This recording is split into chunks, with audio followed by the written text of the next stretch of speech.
What's up, y'all? It is your girl DJ Ashley Ross, and we are here for the week 11 edition of Ashley's Hot Takes. Can you believe we are in week 11? I feel like I say this every week, but a lot to get into, so we're going to get straight into some football. But thank you for tuning in. Let's start Thursday Night Football. Steelers taking on the Titans. Steelers, this game was really close in the beginning. Titans and Steelers, they were kind of neck and neck, but the Steelers, like they usually do, they kind of pulled away, got a large lead, and then the Titans were just never able to come back. If I'm the Tennessee Titans, I'm not too worried about this loss because the Steelers are a really good team. They're playing football at a high level right now, so I'm not too concerned with the Titans. And the Steelers, I think they really have a good formula going on with Ben, Juju, AB, Le'Veon, and the rest of the squad. That rhymed.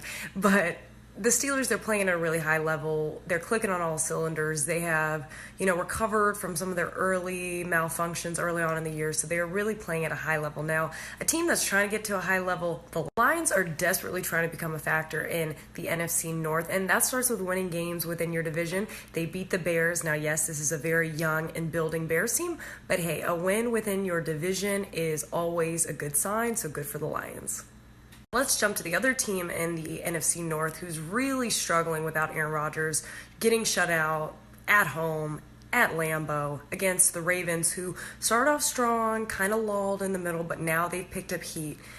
Green Bay, it's over. I honestly believe that Brett Hundley has a lot of potential, but I don't think that he is going to just have leaps and bounds this season. It's just not going to happen. He was not prepared to come in. He mentally, physically was not prepared to take over as the start of this team, and it shows. Now, to the team they played, the Ravens, like I said, they started off really strong. They kind of were absentee for a couple weeks, and now they seem to be picking up steam. I just think that Pittsburgh is on such a roll in this division. I just don't see them overtaking them. Maybe a wild card spot, but I don't see them overtaking the Steelers in this division. Now, a team who I do see coming out of their division, the Jacksonville Jaguars. Now, yes, everybody knows I'm on record. This is kind of my secret bandwagoning team. They need to stop playing with my emotions every week. They almost lost to the Cleveland Browns. Yes, the Browns that have not won a game this year. The Browns who are like 34 of 35 losses in 2 years. And can we just talk about the Browns for a second? When are we going to really hold Hugh Jackson accountable? Because obviously this Hugh Jackson era is not working.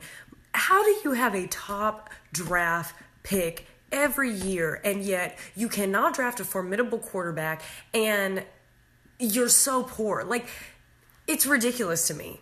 I mostly put it on personnel and coaching because if you actually look at the Browns play, they have good pieces, but at some point, you got to get tired of losing. Like, I don't understand how these guys keep playing week in and week out. I would get tired. Like, I wouldn't want to lose any. I digress off of my Browns, soapbox, but it frustrates me because there's talent there, but it's being wasted. Kind of like Denver's situation, but we'll get into that a little bit later. But the Jacksonville Jaguars, we know what they are. They have an elite defense. They have a really good young up-and-coming running back. Blake Bortles, I need him to channel old Alex Smith. Alex 1.0, game manager at its finest. If they can do that, they can beat anybody. The two teams who I think can pretty much beat anybody in the NFC and the AFC, the Rams and the Vikings. This was a game I really was looking forward to because I was a little unsure about the Vikings, but I am sold. I am sipping the Vikings Kool-Aid, that purple Kool-Aid. I'm going to be honest, this is what I do in my analysis. I was kind of sleeping on this Vikings team. I didn't know if they were the real deal because I didn't really believe that much in Case Keenum, but I'm sold. I think that Case is taking his opportunity, he's running with it, and he is doing a great job. Now, to the Rams side of the ball, I'm not really going to hold this loss that hard against the Rams now. I am going to be interested to see how they bounce back next week against the Saint high-octane offense, kind of like the Rams. So that is going to be a really good game. Great game this week. Rams taking on Washington. Now, I really thought Washington had this game, and then the Saints, they came marching home for the win. Drew Brees, never count Drew out. I just love Drew Brees. Like, if you've been watching Hot Takes long enough, you just know I have an affinity for Drew Brees. There is just something about him. He just warms something deep in my soul. I really like the Saints team, and I like their defense, I like their offense, and they're getting it done multiple ways. Saints do not have to put all the pressure on Drew Brees to get it done with his arms. Having not only one, but two running backs in Ingram and Kamara that can get it done on the ground, having a defense that has learned to bend and not break, has really revitalized Drew Brees and what he is expected to do. Now, two teams that have both lost their starting quarterback, you have the Texans and the Cardinals. The Cardinals trying to really revitalize that run game with Adrian Peterson. You have the Texans who are really just trying to find what their identity is going to be right now. Both of them just trying to make the best out of a really tough situation. So I give both teams props. They could have called in the towel, but I can see that both teams are really trying to compete and keep things going now. A team who is just kind of in a lull right now, the Kansas City Chiefs. They just lost the Giants, who were 1-8 coming into the game. Giants moved to 2-8. We already know the Giants aren't really going anywhere. Good moral victory for them. But the Chiefs, I think they just need to get back to that confidence that they were playing at early on in the year. I think that's really the key. It just looked like they were having so much fun. Like when football is fun and easy and you're winning, I think that this team still has it, but they just have to get back to it being fun. And maybe the pressure of being that number one team got to them. Alex Smith, all the MVP talk, how he had finally emerged. He was no longer this game manager.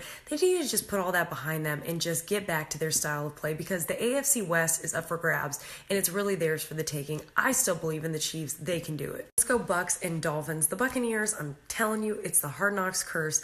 They are just an anomaly to me this year. They should be a lot better than they are with the amount of talent that is on their roster. That's all I'm going to say about that. Now, the Dolphins, they're moving at a snail's pace in the right direction. I don't think Jay Cutler is the answer. I don't think Matt Moore is the answer.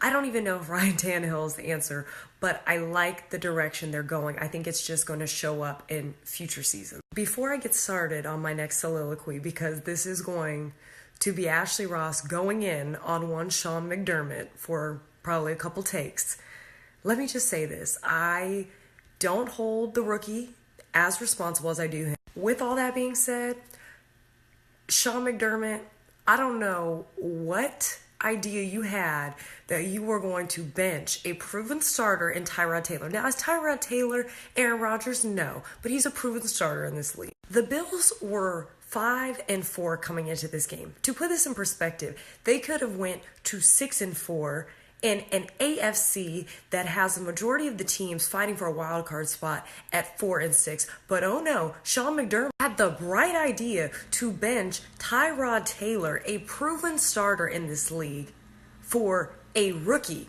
Now, did he throw 1, 2, 3, 4, 5, 6, 7, 8 M's in my bank account? No, he threw 5 picks. To add more insult to injury, not only did they have a first half debacle, he had the nerve to try to go back to Tyrod. Tyrod is a better man than me, because I would have said, no, you gonna ride with this dude all game long. I understand it's a team game. You want to be there for your boys. You want to win.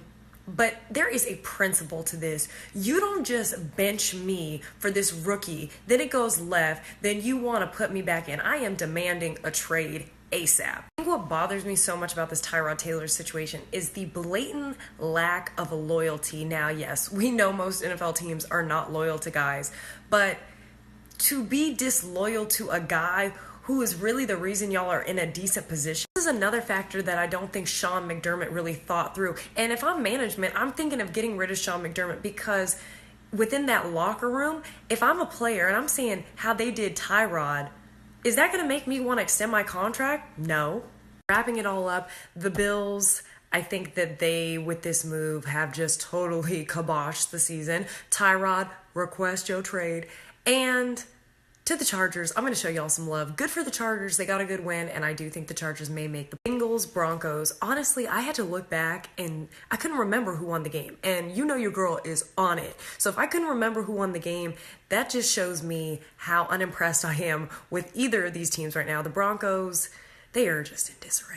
Let's go to a game that many people thought would be a possible AFC Championship matchup early on in the season. Raiders taking on the Patriots in Mexico. Very one-sided. Patriots dominated. Raiders, they have a slew of issues. They just need to get together. It's been a weird year for the Raiders because if you were to look at everything the Raiders have going for them, Derek Carr coming back, Marshawn Lynch coming to Oakland, when you look at all these things, on paper, it's like Super Bowl, but in reality, it's like I don't even know if they're gonna make the playoffs, and it's just really disappointing to me because it's like one of these teams that I think we're gonna look back on and just feel like, oh my gosh, they had so much talent, kind of like Seattle a couple years ago. Like they just had so much talent, but it was wasted. A team who is trying to be on the right side of history, the Eagles fly, Eagles fly. I am still not fully sold on this Eagles team. I know they have the best record. I know they have Pennsylvania, once in a lifetime. They just haven't played anybody, in my opinion. They have not really played stiff competition for me to say this is that team. The Vikings, they played the Rams this week, and that was like, ooh, they're really the real deal. Until they play somebody real deal, I'm not sold. Now, to the team they played, Dallas, it hurts my heart, but it's a wrap. With Zeke being out, with some pieces being missing on the line, Dallas, it's done. They're not making the playoffs. This brings me to the final hot take of the night. Seattle taking on Atlanta. Don't let this smile fool you. I am devastated. I feel like our season is on the brink of being over. It hurts my heart. It hurts my soul. This week, as if we needed another big key component to be gone, Kam Chancellor, he is out. Cam, we're sending prayers your way. The one thing I will say about the Seahawks that I will give them credit for, they have heart and they don't give up. Sit here and nitpick and analyze every play, every call that we did or didn't do, but the one thing I will say and why I'm proud to be a 12, we have heart. Come the end of the game, there is no question in my mind that Russell is going to give it everything he has. Every player who touches that field is going to give 110%. And yes, would I love to come out with a win every week? Yes, I would, but I will take heart and character and determination any day. I also would like a win, but I will take that. So that is my take on Seattle. Atlanta, they seem like they're finally starting to ease out of this Super Bowl hangover, starting to put some things together. Matt Ryan, he is having some confidence. So good for Atlanta, not good for me. That is it for this week's edition of Ashley's Hot Takes, but I'm so excited to announce that Hot Takes is going on the road. I am going to Arizona next week with my dad. We are going to the Jaguars-Cardinals game. So excited! Not only am I excited to see a great game, but I'm excited to really see a game in person because it's one thing to see a game on TV, but it's another to feel the crowd, to see it live, to just see all the nuances that go in. I'm such a geek. So thank you for watching. See you next week.